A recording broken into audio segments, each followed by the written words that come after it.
শান্তিপুর নামে এক গ্রাম ছিল। এই গ্রামে বাস করত এক গরিব কৃষক ভূপেন ও তার স্ত্রী সরলা।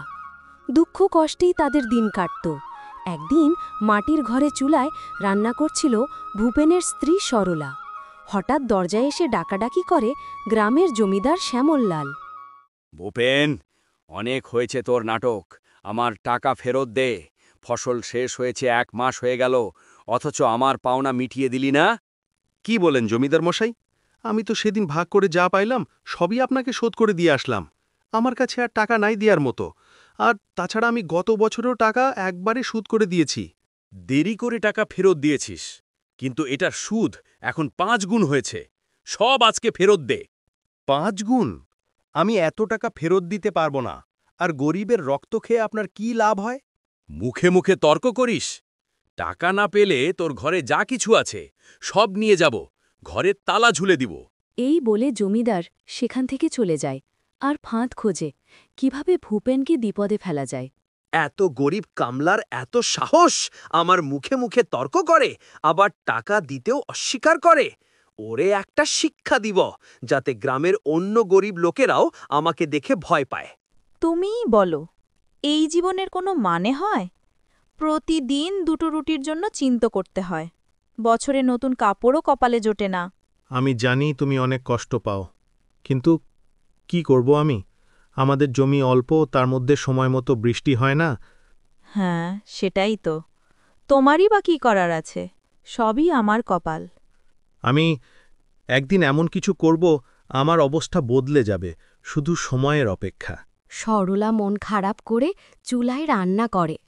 আর ভূপেন ভাবতে থাকে, আজকে সারাদিন পরিশ্রম করে কিছু একটা করব, যাতে সরলা খুশি হয়ে যায়। কিছু না করা অবধি বাড়ি ফিরব না। কিন্তু ভূপেন জানত না সামনে তার জন্য কি ঘটনা ঘটতে যাচ্ছে। ভূপেন কোদাল নিয়ে মন্দিরের সামনে দিয়ে মাঠে যায়। আর এইদিকে সন্ধ্যায় গ্রামের লোভী জমিদার শ্যামললাল তার চামচা ভোলার সাথে ফোন দিয়ে আটে। শোন ভোলা, গ্রামের মন্দিরে কিছু সোনা গহনা মজুদ আছে, ওগুলা চুরি করতে হবে। বলছেন জমিদার মশাই, আপনার মাথা কি ঠিক আছে? আপনাকে গ্রামের মানুষ সম্মান করে। সোনা চুরি করতে গিয়ে ধরা খেলে আপনার তো মান সম্মান কিছুই বাকি থাকবে না। আর তাছাড়া মন্দিরের সোনা চুরি করা তো পাপ। ধুর বোকা, চুরি করে ভূপেনের নামে চালিয়ে দিব। আর মন্দিরে সোনার দরকার কি? দিবতা কি সোনা পড়ে? ঠিক আছে। জমিদারের কথা মতো ভোলা ও জমিদার শ্যামললাল স্বর্ণ চুরি করল মন্দিরের। পরের দিন সকালে গ্রামের মানুষ সবাই মন্দিরের সামনে হাজির হল। ছি ছি ছি, শেষ পর্যন্ত মন্দিরে সোনা চুরি করল! কি লজ্জার কথা! এই কাজ কি করেছে সেটা আমি ধারণা করতে পারছি। এই কাজ একমাত্র ভূপেনই করতে পারে। না না, এই কি করে সম্ভব? ভূপেন গ্রামের সবচেয়ে সৎ লোক, কোনোদিন চুরি করতে দেখিনি তাকে। সে চুরি করতে পারে না। আমি দেখেছি ভূপেনকে চুরি করতে। তোমরা কি বলছো এসব? পয়সা না থাকলে আমি দুবেলা না খেয়ে থাকব, তবুও এমন কুকর্ম করতে পারবো না। ভূপেনই এই কাজ করেছে, আর আমার কথাই শেষ কথা। ভূপেনকে গ্রাম থেকে বের করে দিয়ে গ্রামকে পবিত্র করতে হবে। জমিদার মশাই, আপনি আমার ওপর মিথ্যা অপবাদ দেবেন না। আমি গরিব হতে পারি, কিন্তু চোর নই। ভূপেনের কথা কেউ বিশ্বাস করল না। জমিদারের কথায় ভূপেনকে গ্রাম থেকে বের করে দেওয়া হল। ভূপেন চলে গেল অন্য গ্রামে। ওগো, এমন এক জায়গা আসলাম যেখানে না আছে খাবার, না আছে লোকজন, একজন মানব শূন্য জঙ্গল। এখন আমরা কি করব? আমার খুব ভয় করছে। কে আর করার সরলা? যখন গ্রামের সবাই আমাকে মিথ্যা অপবাদ দিয়ে বের করে দিল, তখন এই জীবনের কি আর মূল্য আছে? মান সম্মান সবই তো হারালাম। তুমি থাকো, আমি জঙ্গলের গভীরে গিয়ে দেখি কিছু পাই কিনা। ভূপেন দুঃখ ভারাক্রান্ত মনে জঙ্গলে গেল খাবারের সন্ধানে। হঠাৎ জঙ্গলে দেখা হল এক বুড়ির সাথে। এই যে বাবা, আমি বৃদ্ধ মানুষ, এই কাঠের বোঝাটা বইতে পারছি না। এটা একটু আমার বাড়ি পর্যন্ত পৌঁছে দিবে? এই জঙ্গলে মানুষের বসতি নেই। তুমি কোথায় থাকো? আর এখানে কি কর? ওই যে বড় জঙ্গলের পাশেই আমার ঘর। আমি রান্নার জন্য কাঠ নিতে এসেছি বাবা। ঘরে চুলো জ্বালানোর মতো কাঠখড়ি কিচ্ছু নেই। ঠিক আছে, চলো বুড়িমা, আমি কাঠ নিয়ে তোমাকে তোমার বাড়ি পৌঁছে দিচ্ছি। এরপর ভূপেন বুড়ির সেই কাঠের বোঝা বুড়ির বাড়িতে পৌঁছে দিল। বুড়ি খুশি হয়ে ভূপেনকে একটি জাদুর আম গাছ দেয়। শুনো বাবা, তুমি খুব ভালো ছেলে, আর তোমাকে দেখে মনে হচ্ছে তুমি খুব ক্ষুধার্ত, চোখে মুখে হতাশার ছাপ। আমি তোমাকে একটি আম গাছের চারা দিচ্ছি। যদি তোমার মনটা সাদাসিধে হয়, যদি তোমার মধ্যে কোনো হিংসা, অহংকার না থাকে, তবে কাল সকালে উঠে দেখবে গাছে ফল ঝরেছে, আর সেই ফল বিক্রি করেই তুমি তোমার ভাগ্য পরিবর্তন করতে পারবে। আমার সাথে মজা করছো নাকি বুড়িমা? যার ভাগ্যে অপমান আর লাঞ্ছনা জুটেছে, অপবাদ দিয়ে গ্রাম থেকে বের করে দিয়েছে, তার আর ভাগ্য পরিবর্তন?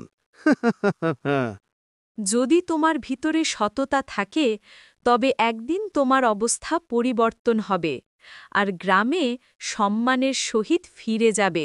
এরপর ভূপেন বুড়ির দেয়া সেই আম গাছের চারা নিয়ে ঘরের সামনে রোপণ করল।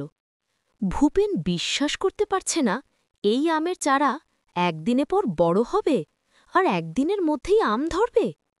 কিন্তু পরের দিন সকালে ঘটল এক আশ্চর্যজনক ঘটনা।